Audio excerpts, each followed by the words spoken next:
Hey, this is Drew Cagle, and you're listening to Chaotic Riffs TV.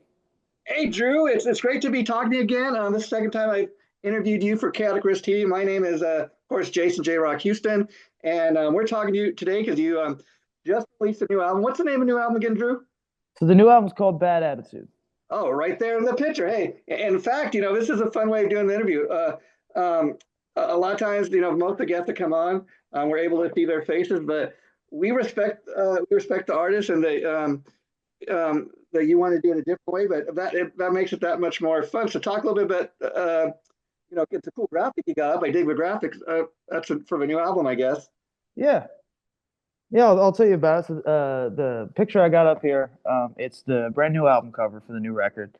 It was designed by my cousin, Emily Briggs, from Emiko Studios. She's incredibly talented, and we wanted to kind of encapsulate the idea of this just kind of this rebellious album. We wanted to take in elements from some of my favorite records and some other people that have the similar kind of vibes that we all wanted to bring together for this record. When we started this first single for this record, we came out with All Figured Out. And Okay. All Figured Out had a kind of a similar type font in the single cover. There, it was seen as there was a Polaroid picture, a bunch of Polaroid pictures of me with writing over my face, saying different things, and All Figured Out was over the main part of it. So we wanted to keep that kind of concept going in to when we made this album cover for this. And so, I took elements of a lot of my favorite records. Like I said, like there's elements of GNR Lies on the cover. You can kind of see from the little news kind of articles. For sure. We kind of did it in a different style though. Very famously, Taylor Swift has an album called Reputation, and hers kind of has a news article kind of feel to it, but it doesn't have the Okay. same. And the band's called The Reputation, and the drummer for Taylor Swift ends up playing on this album. And then yeah, I took in some elements of some of my favorite AC/DC records, I think it's Dirty Deeds, or there's one of the records where there's like a letter from Bon Scott's principal or something saying how Oh, bad of a student he was. It's one of those like yeah. little tiny finds you find on the vinyls and stuff like that. And so I kind of took a couple of those ideas and kind of morphed them together and said, well, how can I make this me? And And, yeah. and And from so what you that's just what we said, came Drew, up with. I get that this is all about kind of bad attitudes, more about kind of the sound of the album and your influences. But have you ever been accused of having a bad attitude? On more than one occasion, yeah. Yeah, So yeah. it's funny that that phrase actually comes from it was actually my dad's band from the 90s. So Okay. my dad's band was actually called Bad Attitude, and so when I first got started and we faced a considerable amount of ridicule and stuff just when I was trying to play my own music and play original music and just kind of figure things out. Um, and then we released our EP Haunted, and I still kept getting this pushback from people just kind of from me following my dreams. And um, I started to lean into the Reputation band name after um, some of this stuff, and I figured, you know what, the perfect album that we would do to kick this thing off is has to be called Bad Attitude because Yeah, yeah. it It really runs gets in the family. everybody's attention, and I got to say, it's funny you bring up, being influenced by, GNR and GNR Live specifically. I mean, I remember when that album came out, it was kind of something they put out, between albums to kind of hold the fans over. It Yeah. was like they were showing a different side, like, okay, there's a live side to this album, and then there's the acoustic side. It's a little something different from what you guys expect. So for that reason alone, I thought that was a great album. Oh yeah. Well, actually, that album, even like the first four songs were actually they were recorded as an EP Yeah, before Appetite for Destruction. It was Live Like a Suicide. yeah, yeah. Um, They and then reissued it. Yeah, yeah, and then they mixed that into their last four or whatever, and I think it just turned to a perfect. I mean, I think that record's a great record. and I got to tell you, of course, Patience was a big hit off that album, and who didn't like that song, but I Yeah. think I liked Used to Love Her a little more. And then That's a it's great one to amazing. see live Yeah, when they do that one. That one's always fun. and it's amazing, the song that got really a lot of attention was the song "One in a Million," just because of the subject matter and one word that was in some of the lyrics, and that was a real controversial song. And it's funny sometimes, and that's a great example of talking about a bad attitude. A guy like Axl Rose, I mean, he's not as controversial as he once was these days, but he's still doing his thing. Yeah, I mean, he chose some lyrics in there that I probably wouldn't have chose myself. But man, when it comes to painting a picture and having that bad boy image, and Yeah, be making rock and roll feel dangerous, which is what it's supposed to do, and making it have controversy, and making it feel the way it's supposed to feel, he is the absolute master of that. Whether it be making people mad at him for yeah, leaving stage early or coming on, but it makes the shows more exciting when you have these characters like this, because there is that element of danger and suspense that you get when you go to a Guns N' Roses show now. You yeah. wonder, is Axl Rose going to show up on time? Are the bands going to take the stage? Are they going to fight each other on stage? Uh, that's kind of what makes it fun. That's what makes rock and roll exciting, and And it I makes it kind of, not the same copy and paste Drew, show every listening to time. your some of your songs and your videos, I get kind of that vibe from you. I mean, I could kind of get the Axl Rose influence. I'll tell you what I mean. I dare say that listening to a song, which I believe is the latest single, "She Said," watching the video, I Yeah, mean, some might accuse you of being the Bob Dylan of hard rock, and what I mean by that is you look at a song like, "She Said," versus like all figured out, totally opposite spectrums of each other. And yet, yeah. your songwriting shines. I mean, it shows what you're capable of. And I dig that about your music. Oh, well, thank you, man. That's a huge compliment. I don't even know. I don't even know what to say to that. Uh, when it comes to creating songs, it ultimately is just about the songwriting, and you have to let the songwriting guide the song. We couldn't have done "She Said" and have all that dangerous grit and in your face energy the same way, and be able to convey the emotion that it's Yeah. supposed to convey from the audience. Yeah. Um, Yeah. so yeah, and no one wants to hear a record that has this the same song copied and pasted 8 times, right? I So mean, you mentioned AC/DC. They're maybe the only ones that can get away with that. Yeah. yeah, but even them, AC/DC, with their records, if you really like, as a student of the game, if you Yeah. really like dig into them, the albums sound different.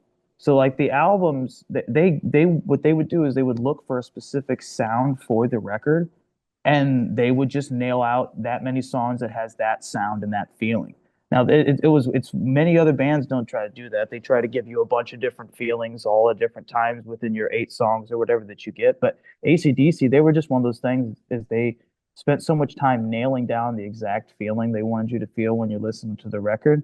And they just took it home in every single album. And they didn't spend a bunch of time worrying about mixing a bunch of different feelings together and trying to give you some crazy emotional journey. They just wanted you to feel without sounding cheesy, the power of rock, and what it can do to you, and what the energy it can make you feel, and the electricity. And man, they were just the absolute best at that. Like, because to me, when I listen to AC/DC songs, uh, if they're on different records, they don't sound similar to me. Yeah. I don't think. I think anyone that thinks like TNT or the Jack, sounds like Walk All Over You or Highway to Hell, then you're just not listening to the same stuff, you know? Oh, yeah, definitely. And it's funny because I don't know if you got a chance to hear the last AC/DC studio album. The interesting thing is, Was it Power Up? Was that the last one? oh, I forget. Yeah, that's it. Power Up. And Yeah. Malcolm, interesting enough, they recorded that album after Malcolm Young passed away. Yet he was involved with the writing and many of those riffs. He doesn't play a lick on the album, but it's almost like his presence is felt because he was so involved with the writing of those riffs. Oh yeah. I mean, some of those guys, um, I think their presence just stays there, even if they weren't even involved in the Yeah, yeah, songs. I mean, if you built it that much, like Charlie Watts from the yeah. Stones, like his presence there every single, like all the time, even at the live shows, you can feel it. and that's the testament to a fantastic musician. Oh, sure, sure. And you know, Drew, it's interesting because like even in doing the interview and talking to you, you got a cool photo up there. We talked about this last time, but it's interesting because like you look at the music video for All Figured Out, and man, you look like an over the top rock star in that, if you know what I mean. You look like Yeah. a 1970s rock star, and that's why I think so many people have dig what you're doing because like all the great bands that I grew up in, like in the 70s and the 80s, most of them had, they had the look, they had the sound. You had to kind of have both to really be successful. And yet you can look like you're an over the top rock star, and yet you don't really have the ego. And you Yeah. do an interview and you put up a cool photo. You're doing it a different way, and I dig that. Oh, well, thank you, man. It's all about what the correct way people want to, consume something. And my thought process has always been, I'm going to be 100% myself, as authentic as I can be, and whether people choose to take that and bring that into their lives or let the music impact them is up to them. But I'm gonna package it and show you me in the best way I know how. Just so that if you ever are willing to do it, and if the music can help you, then you have the opportunity to take it that way. And it's And interesting, you know. and correct me if I'm wrong, Drew, but because of the way you present yourself like that, um, do you find that you're still able to kind of go out on the public street and not you know uh, get recognized too much? Honestly, I love getting recognized. Yeah, So okay. I do get recognized a fair amount, not a crazy amount to where I'm afraid to go places Oh or yeah, yeah, I got you. or Yeah, anything like that. But anytime someone gets stops me, if I'm doing anything and says, "Hey man, your music means something to me," or I know you showed me one of my favorite memories that I have. I yeah, mean, that's more important than anything I could be doing at the time, period. sure, So it's sure. like if someone wants to come up and say hi to me, I'm more than happy to talk to them. I'd love to hear about their favorite songs, stories about the songs, anything like that. I'm always cool with stuff like that. And so, what was the writing process like for this album? I mean, did you have stuff left over from the first album? You'd start off with all new songs, or what? Yeah, so the writing process for these records is very funny to me. It's very hard for me to always understand because Mhm. the thing that people don't understand is these songs get written so much like 5, 6, 7 years before anyone ever hears them. Wow, So yeah, yeah. so it's like ultimately like the I have enough material sitting here right now for 3 more records. Oh wow.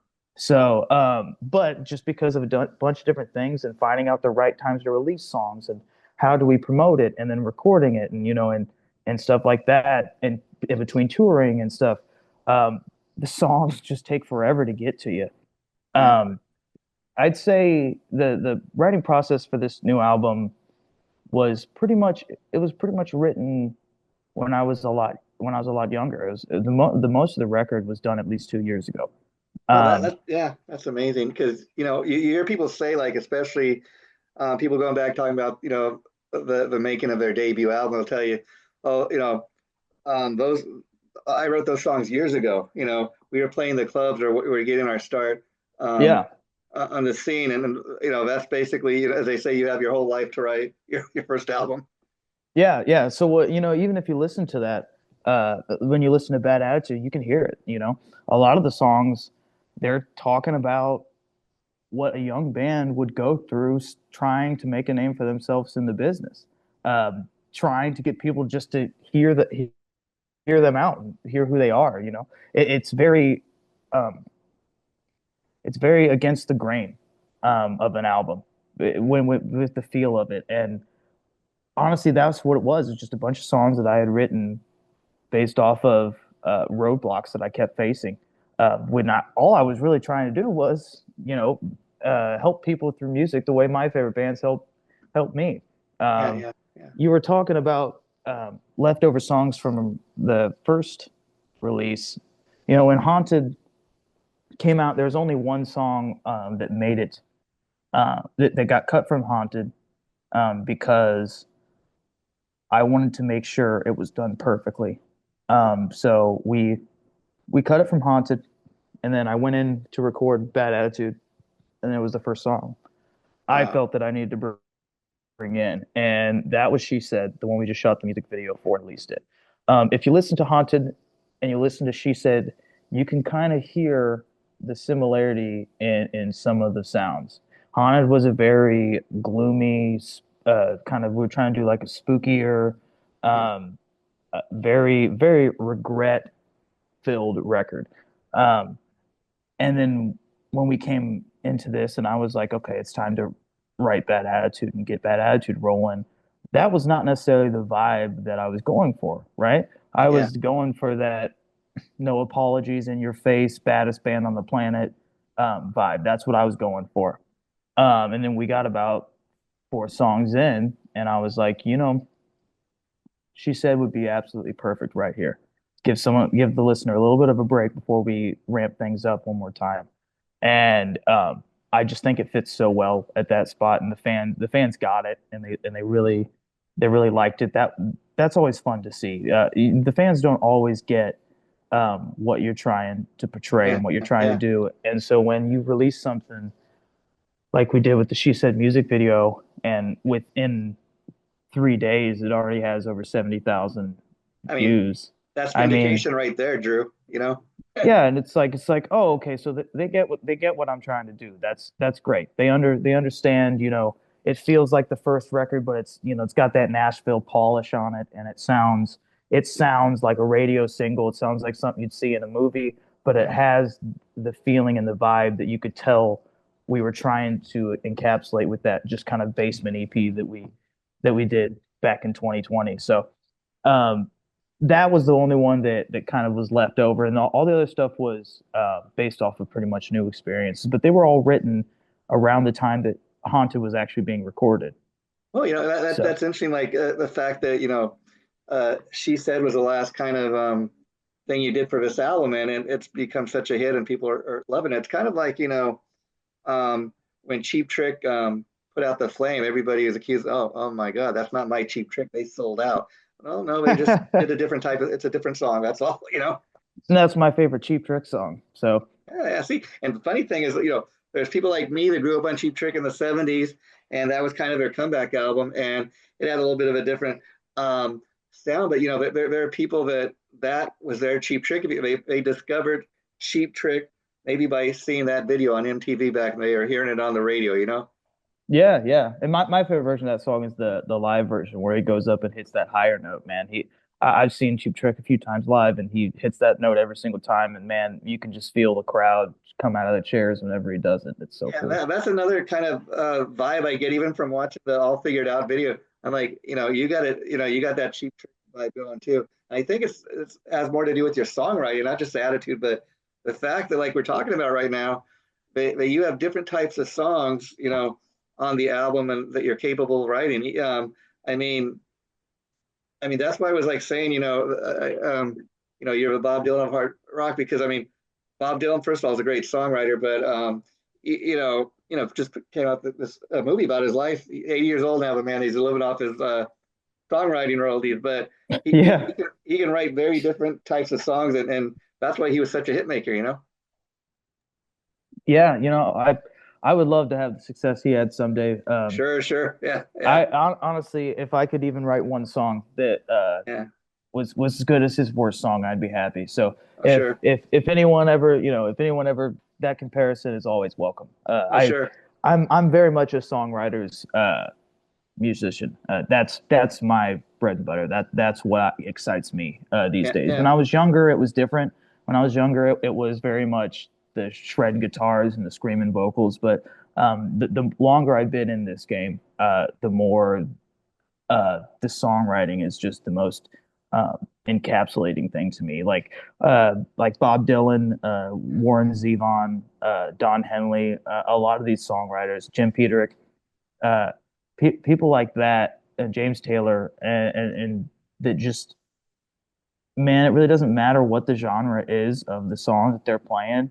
Yeah. You immediately feel what they're talking about or whatever emotion they're trying to give you the second you start listening to it. And ultimately, that should be the goal for any great That's songwriter. what I find. I mean, even somebody like Tom Petty and all those guys you mentioned. I mean, they're still like 40 years later being played on the radio. All those great songs. Um, Yeah, Tom Petty, even after his death, a couple years ago, his stuff is still being played on the radio, and that yeah. man, He just got the he had the trailer for GTA 6, which is the biggest game coming out, of maybe this decade. And that's a Tom Petty was what they chose as the theme. as the right artist to promote it, which is just such a great, like, that's a See testament to him that to being the me, that's best. really proof of a great songwriter. Even after a death, they're still playing your music and talking about you. I mean, see, that's the thing I think you probably figured out, like a lot of artists, Drew. The songwriting is where it's at because at the end of the day, it doesn't matter if you're talking about a metal band, a pop band, a country artist. Um, People are going to remember the hook. Great songs have the great hooks, the great tunes. That's what people are remembered for, not necessarily because you could play the fastest solo. Exactly. Because there's maybe only three people that Yeah. can play the fastest solo, but anyone, if you really try hard enough, you can move people, and if you move people, they remember you, For sure. and that's ultimately that's what the job is. That's what we're trying to do. We're trying to move people emotionally and give them memories, and if you can do either of those two, then you'll have a long career in this. And I want to touch a little bit too on your vocals because I was curious. Would you consider yourself a natural a singer, or is like a lot of people? Did you start out on the guitar and kind of um, start singing just because? Hey, well, who's going to sing my songs, right? Yeah. So I started off as a singer first, before a songwriter, before any of the other stuff. Uh-huh. I started off as a singer uh, because my the most captivating characters in music were singers to me. Sure. The ones that always attracted my attention, like we were talking about earlier, Axl Rose, Yeah. Bon Scott, uh, Steven Tyler, people like that, Robin Zander. All those people were the ones that I was like, man, those are the people that deliver the words that move people, Yeah. and the cadence of their voice, and how they say things, how they talk to the crowd in between, all this stuff are what makes the show. That is the deciding factor of the show, Sure. and they are the voice of the band. So they're the ones that communicate with the audience. So that's what I wanted. I always wanted that connection with the audience. When you play in an instrument in the background, there is the connection, but it's not the same. It's not Yeah. like Yeah. it's not a conversation, which is what we're trying to have. And so when I got into it, it was all about singing. I would be out in my garage, singing karaoke stuff, trying to just figure out, how to be on key the right way and all that other stuff. And that later evolved into playing piano because I realized, well, one, I don't have a band, and two, uh, what's the what's the value in just singing if you can't show somebody your song, right? Sure. And Sure. so I needed to be able to have something to write. So then I learned on piano, and then built myself a band, showed all the other bands the songs that I had written on the piano and singing, and then the guitar came a little bit later on down the line when I realized it was a valuable writing tool. Sure. Yeah. More when I was into my songwriter, um, I guess, era of. Well, it's interesting. I mean, you're in good company because, like, look at a guy like the late great Eddie Van Halen. I mean, he can sing. He can sing, but you know what? He could write. He could write great riffs. He could play the guitar. He dabbled in the keyboards. Funny story with that. If you check out the 1984 album, that's when he really got heavy into keyboards. And I was interviewing Derek Sherinian, legendary keyboardist in his own right. And he was telling me, I'm a huge Van Halen fan, but man, he goes, and this is coming from a keyboard player. He says, but I hated that album. He goes, I was like, Eddie, you need more guitar. So, even guys like the great Eddie Van Halen, they dabble in learning other instruments. And I think that makes you a more better musician, I think, when you do more than one thing. Definitely. Well, it definitely makes you a better songwriter for sure Yeah. because Yeah. all the instruments they're put together differently, and sometimes they speak to you in different ways, even for the same lyrics or the same type of song. So there's many occasions where I've written a song on an acoustic guitar and it was just not working, and then I just tried it again on the piano and then it was perfect, or the other way around, or Yeah, the songs just didn't sound cool enough on piano, and then we plugged in an electric guitar and turned the yeah. Marshall on, and then it started sounding great, you know. And it's interesting, like talking about Eddie Van Halen because the fact that he did what he did on the guitar, made all that great music over the years, and yet people are surprised to find out he couldn't read or look at music. But look what that guy was able to do. Yeah. Yeah, Well, yeah, that's what I was a prime example of what I was saying earlier. It doesn't really matter how technically profound you are. All that really matters is that you can move people. And if you can move people or make them feel something, um, like I said, then you can become one of the greats. yeah. I mean, that's what it's about. It's about entertaining the people, Drew, and you seem to be able to do that, even in just the music videos. Now, I was curious, getting back to your singing, is that something that came naturally for you, or did you feel you have to work? The reason I'm asking is I love your vocals. You seem like you're a very emotive singer. For example, in She Said, I mean, it sounds like you're singing from the heart, if you know what I mean. Yeah, yeah, and I am. If I think you should always be singing from the heart. If you're singing from anywhere else, you're doing it wrong, right? Yeah, yeah, yeah. Uh, Yeah, no, it wasn't something that came natural to me. It's always that's always a funny thing. People always say, you know, you're so gifted or you're so talented. You got this amazing gift, and it's like, no, I sat in my garage every day for 8 hours a day and just sang over and over and over again. So it sounded like I was close to singing on key, Sure, sure. and then and that's kind of what happened. You know, I graduated high school early and just took that entire time off, and every single day instead of going to school, I sat in my garage and played piano and sang and just tried to be great and tried to put in the work that you need to put in to be able to do the things with my songs that I needed to be able to do. Yeah, I'm a big fan of keyboards and piano. I mean, you hear people say that keyboards don't belong around. I don't. I mean, you look at even a band like Bon Jovi, um, what the keyboard player David Bryan brings to the sound of that band. You know? Oh, I mean, I love keyboards in any song. Yeah, It's kind of crazy. We actually didn't do any keyboards on this new record, which is kind of uncharacteristic of us, yeah, or of me at least. yeah. And we kind of just wanted to keep it as raw as possible. But as far as like keyboards place in rock or keyboards place in any type of music, um, it's one of the greatest instruments that can change an entire song just by playing one chord, and there's And not I will many say, instruments that can do that. yeah, I will say, anybody even has that thought process that keyboards don't belong in rock music, go and listen to what John Lord did on all those great Deep Purple albums back in the 1970s. Yeah, you know, you're not listening to, then you haven't heard the greatest rock bands, or you just don't know that What you're that's what's in talking there. about. Yeah. You know, And, you haven't heard Journey, you haven't heard, yeah.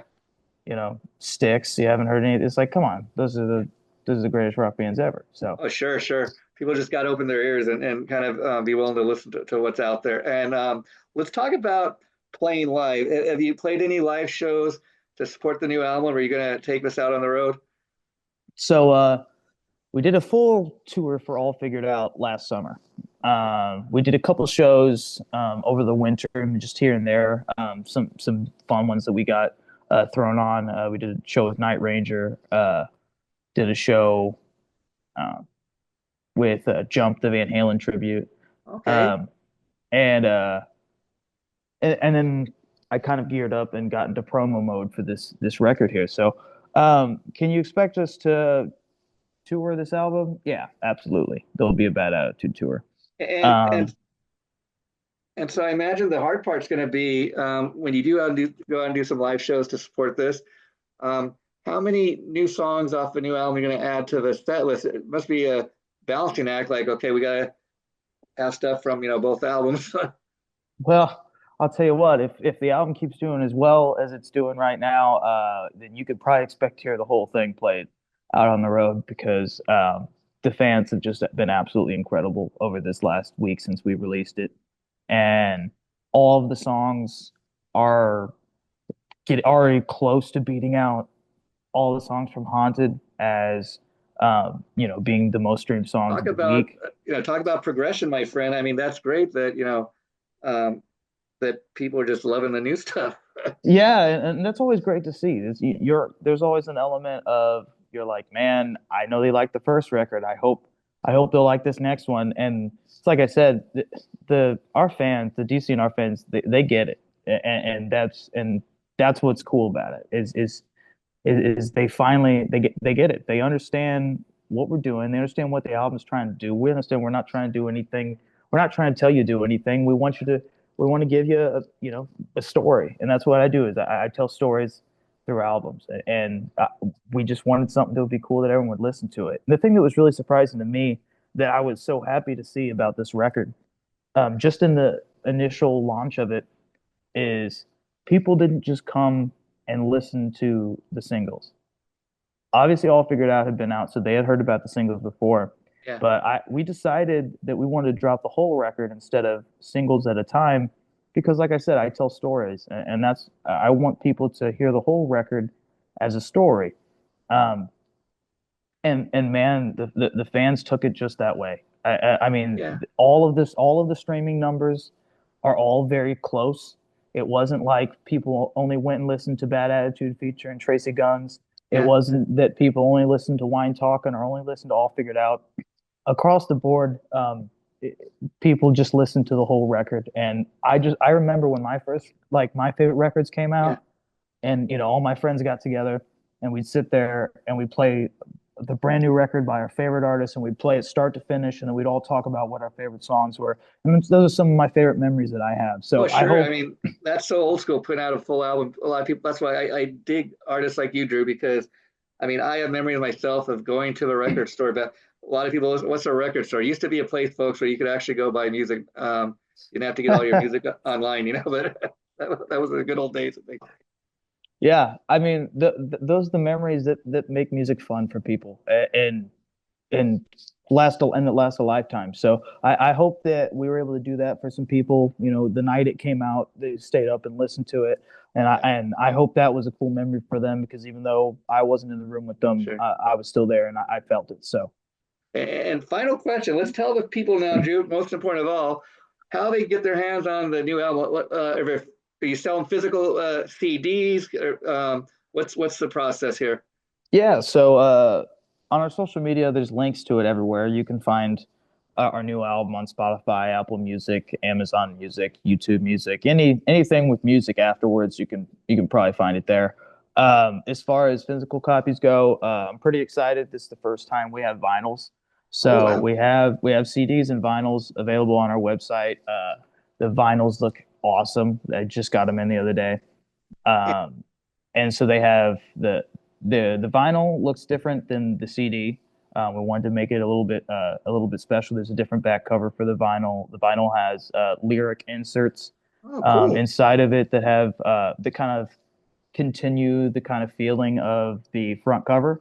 I Uh, dig that, giving the fans a little, like a different version, a collector's item type of thing, something a little oh extra yeah. for your buck.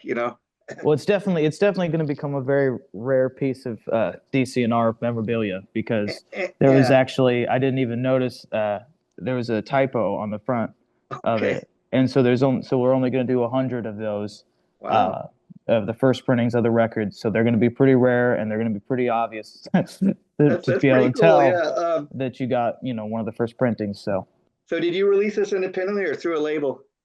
So we were lucky enough to release it through a label. When we last talked, we were on Sign, and the All Figured Out tour just did so great. Thanks to people like you and people like the fans out there in the venues and the promoters and everyone that really supported us. So we were lucky enough to afterwards, uh, once that tour wrapped, we ended up signing to Pavement Entertainment, Oh, which they're a great is label. Wow. yeah, they have a Puddle of Mud on the label, Candlebox, Plush, Ted Nugent, all those great people. So we're in good company, and I'm excited to see what we can do with this record. In fact, I think what makes them such a great label is like one of the guys that owns it, Tim King, of course, the bass player from Soil. Yeah, yeah. He's a musician himself, and you think a guy like that would just sign nothing but metal bands, but there's a little bit of everything for people on that label, which is what I kind of dig. And so congratulations on getting the record deal. And I will tell you, Drew, as long as you continue to put out great music, we'll continue to support artists like you. Hell yeah, thank you, man. I appreciate that. And you're welcome back here anytime. And I'll let you know. Looks like this interview be getting posted this Friday. I will go ahead and send your publicist the link, and you're free to share it anywhere you want. And in Awesome. fact, you got so many great people working behind the scenes with you that that I had two separate publicists sent me a press release on the album.